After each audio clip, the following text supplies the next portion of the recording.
Je vous le disais tantôt, la série des bombardements lancés depuis quelques jours par le M23 s'est poursuivie encore ce week-end à Goma. Des engins d'aviation des FARDC étaient la cible à l'aéroport international de Goma. Le groupe rebelle fait la tête malgré les nombreuses menaces de Kinshasa et encore d'ailleurs le dernier appel du Conseil de sécurité demandant son retrait du sol congolais, la cessation des offensives. Entre-temps, la pression populaire à Kinshasa, vous le savez, contre la communauté internationale a pris fin, notamment après l'interdiction de toutes les manifestations.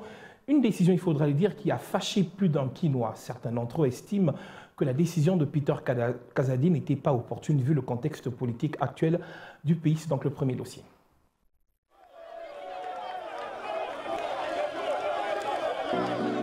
Après les mouvements d'hostilité à la communauté internationale, de suite de ce que les Congolais appellent complicité dans l'agression dans l'est du pays, la décision de l'autorité d'interdire les manifestations à la Gombe a créé une accalmie. Tout attroupement en ville est interdit.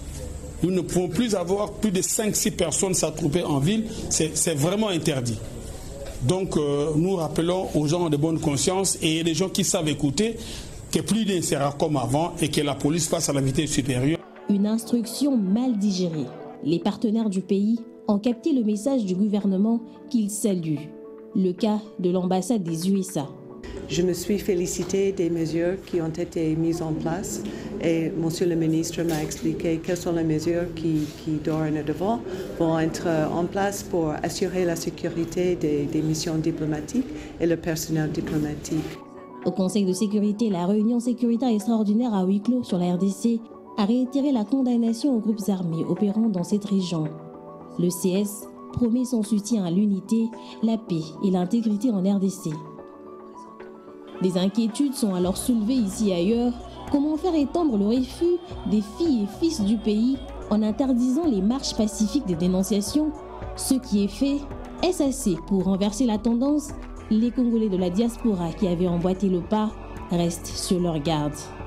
Un silence persiste du côté des confessions religieuses. Quelle est la position de la SENCO et de l'ECC? Que pense l'Église de Réveil du Congo? Les ONG de droits de l'homme garderont-elles encore longtemps ce calme? Entre-temps, les affrontements se poursuivent dans l'Est. Saké, disputé entre les partis en conflit, Goma est donc asphyxié. 2 militaires sud-africains ont été tués et 3 blessés par l'attaque à la bombe des rebelles de leur base à Goma. Il a fallu attendre tout ce temps pour que l'armée ougandaise sorte de son silence. Dans un communiqué de presse 15 février 2024, elle a refusé catégoriquement les allégations selon lesquelles elle serait engagée aux côtés des rebelles du M23 dans les conflits en cours.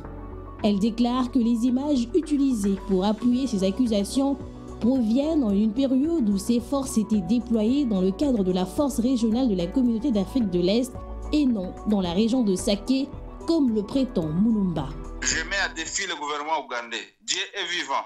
Bertrand Bisimwa, Makenga était où avant de se retrouver encore sur le sol congolais? N'est-ce pas que les M23 s'étaient scindés en deux, les Runiga, les Bisimwa étaient où?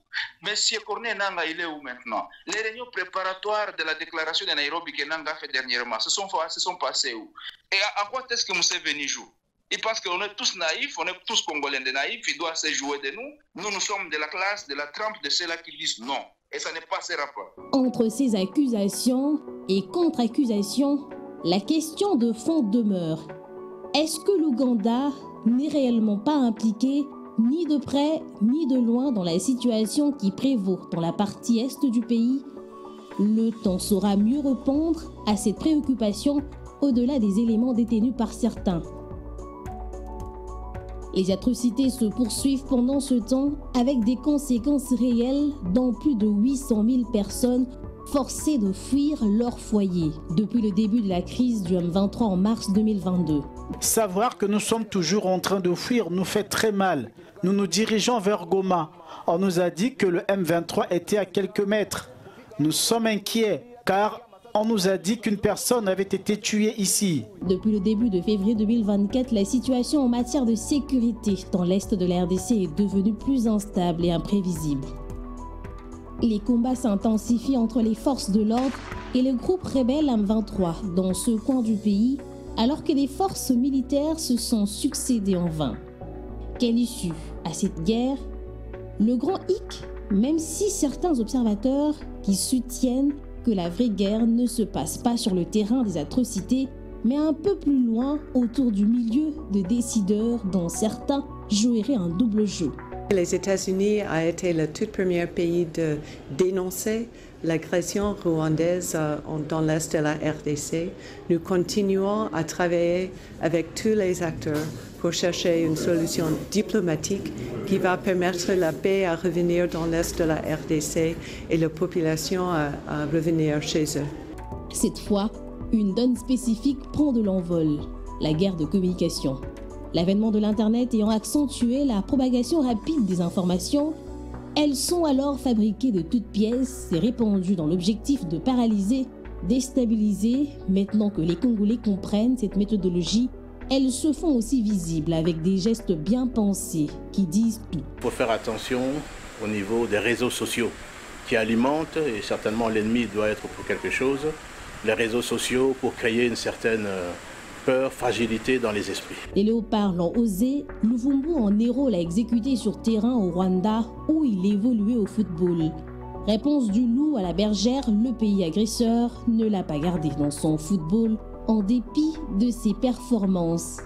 Le Congolais est vite rentré chez lui. Son club Vita lui a tendu la main. C'est une nouvelle page qui s'ouvre pour lui, qui a fait le choix de la patrie, les yeux fermés, refusant de se contenter de son sort dans ce que ses frères souffraient. C'était le jour du match. Après mon but, j'ai célébré comme le léopard parce qu'il fallait soutenir les peuples meurtris de Goma, Masisi et Rutshuru. Mais après les matchs, j'ai remarqué que les joueurs étaient en train de murmurer. Après, j'ai remarqué tout de même que j'étais filé. Des motards militaires étaient en train de tourner autour de ma résidence. Je recevais en même temps des messages de menaces. Un modèle de héros à prendre et surtout à adopter pour un Congo fort, sécurisé et prospère. Alors Freddy Mulumba, nous allons commencer justement sur cette situation sécuritaire dans l'Est avec les récents bombardements. Encore hier, c'est toute une série depuis la semaine passée. Pas du répondant de la RDC. Est-ce que ça se justifie quand on sait que les auteurs de ces bombardements sont clairement identifiés?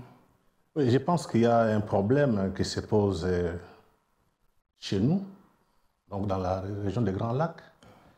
L'impression qu'on a est que M. Kagame et Museveni se prennent pour les patrons. Et derrière Museveni et Kagame, il y a des forces, ce que j'appelle les globalistes. Et ces forces, ce sont ces forces qui étaient à la base de la guerre de l'AFDEL. Vous parlez de la communauté internationale, clairement dit autrement?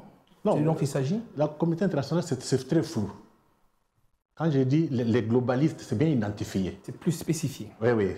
Ces globalistes sont anglo-saxons, occidentaux, européens, américains et d'autres pays européens, même l'Angleterre par exemple.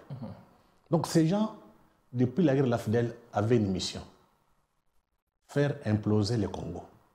Je pense que c'est un processus qui a commencé depuis 1997. Ça a évolué jusqu'à ce jour. En fait, ils utilisent ce que j'appelle la guerre hybride. On veut nous faire fatiguer. En nous fatiguant, on va accepter les projets de barbarisation qu'ils vont nous proposer. Voilà pourquoi je pense que le président Tshisekedi était à Nairobi, pardon, à Addis Abeba. Il a été très clair. On ne peut pas négocier avec M23 parce que ça fait plus de 20 ans que cette guerre persiste. Donc on a commencé avec l'AFDEL, 1997. Après l'AFDEL, vous avez eu RCD. Après 1998, après RCD, il y a eu CNDP de Nkunda. Après CNDP de Nkunda, il y a eu M23. Et M23 a disparu pendant 10 ans. Il est encore rentré. Réapparaître, oui. Oui. Il se pose un problème.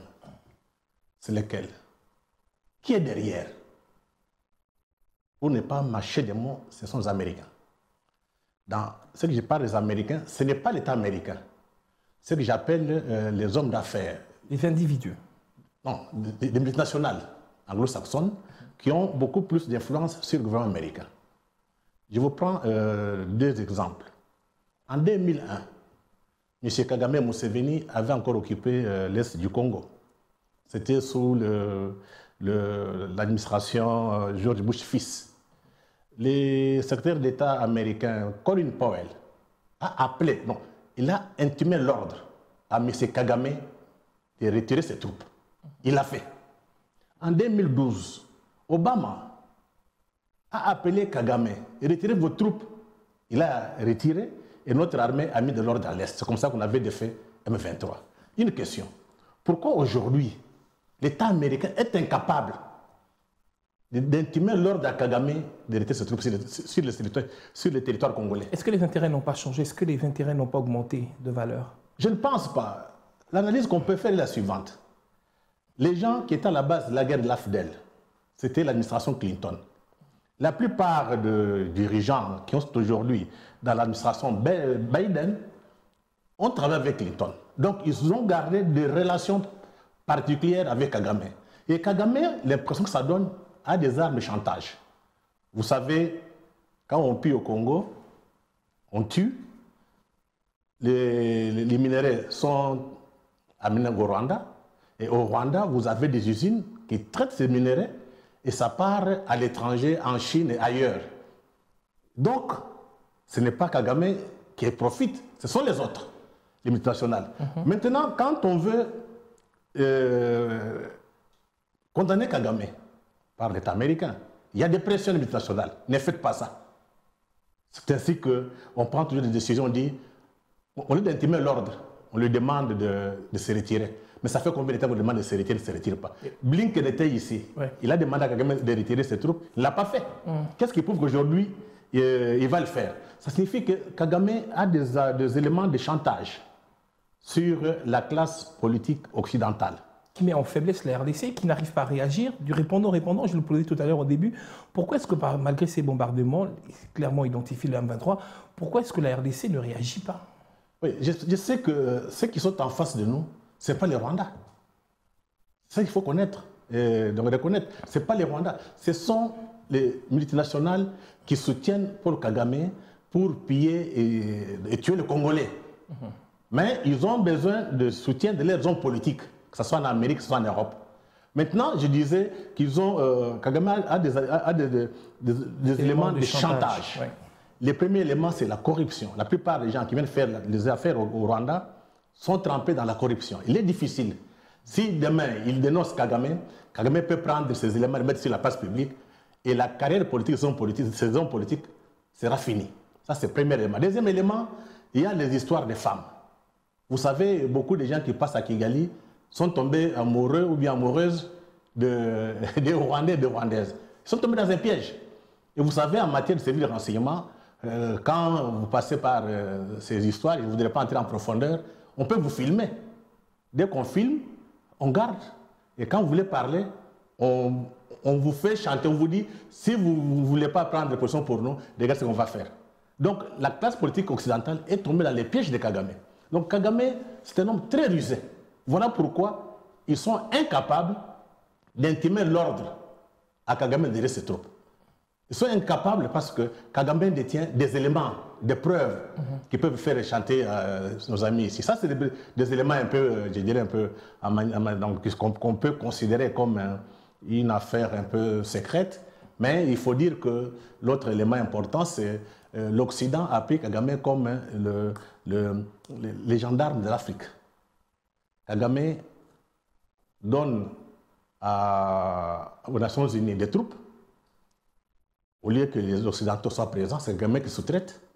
Kagame soutient certains régimes en Afrique centrale, tout comme Brazzaville, pour être très précis. Congo-Brazzaville, vous avez Centrafrique. Il est aussi à Mozambique. Il vient de signer des accords avec la Guinée, avec le Bénin. Et la Pologne récemment d'ailleurs. Non, ça c'est le pays africain en tant que gendarme d'Afrique. Très bien. Il vient de signer aussi avec Burkina Faso. Donc Kagame est là pour sous-traiter les intérêts, pas des Américains, non, quand je dis Américains, pas de l'État américain, mais les intérêts des multinationales. Les multinationales, tout à fait. Qui veulent aussi avoir la main sur les richesses de l'Afrique. Donc en fait, je dirais que Kagame, les Rwandais et l'Ouganda, ce sont des négriers d'État moderne. qui travaillent contre l'Afrique et pour les intérêts des multinationales occidentales, en particulier anglo-saxonnes. Voilà le problème. Oui, alors pourtant, justement, ces multinationales, on l'a vu récemment, il y a 2 semaines pratiquement, il y a eu une grogne au niveau de Kinshasa, des manifestations qui finalement ont déversé dans des dérives et finalement interdites par le ministre, le patron de la sécurité. Alors, question directe, comme l'ont dit certains Quinois, il était inopportune de pouvoir interdire ces manifestations. Je pense que toute manifestation est légitime. Hein, il faut quand même passer par demander l'autorisation. Mais la manière dont on a manifesté, ce n'était pas tellement organisé. C'était un peu en désordre. Et puis quand vous regardez très bien, le message n'est pas très clair. Ils veulent quoi? Donc normalement, ça c'est ce que j'ai dit. Le message pourtant, il disait qu'ils veulent que la communauté internationale s'en va, que la France et d'autres pays ferment les ambassades. Mais ce que j'ai dit, c'est ça que ce ne sont pas les véritables messages qu'il faut donner. Il y a des messages importants. C'est d'abord l'Holocauste. Oubliez, l'Holocauste au Congo, on a tué plus de 10 millions de Congolais.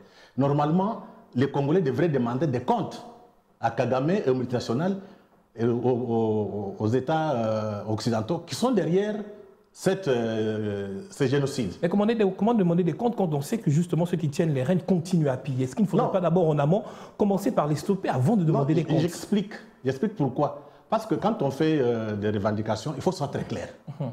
Il y a des éléments importants. 10 millions de morts, 7 millions de déplacés internes, 500 000 femmes violées, ce n'est pas normal. Il y a ce livre de Charles Onana qui a publié, et je pense que beaucoup de gens l'ont lu. Il faut tirer les leçons et savoir comment s'organiser. Donc je disais que ce n'est pas normal qu'on aille manifester en désordre. Ce n'est pas efficace. Il devrait d'abord parler de 10 millions de morts de Congolais, donc du génocide congolais, et ensuite de la balkanisation. Parce que ce qui se passe maintenant, on a Kagame, Museveni, avec les multinationales occidentales, occupent les territoires congolais. Bunaganda, Walikale, Massissi, c'est occupé. Est-ce que vous avez vu les gens avec un discours très clair? Or, c'est le début de la balkanisation. Parce que ça fait plus de 20 ans. Il faut dénoncer. Hein. Il faut dénoncer.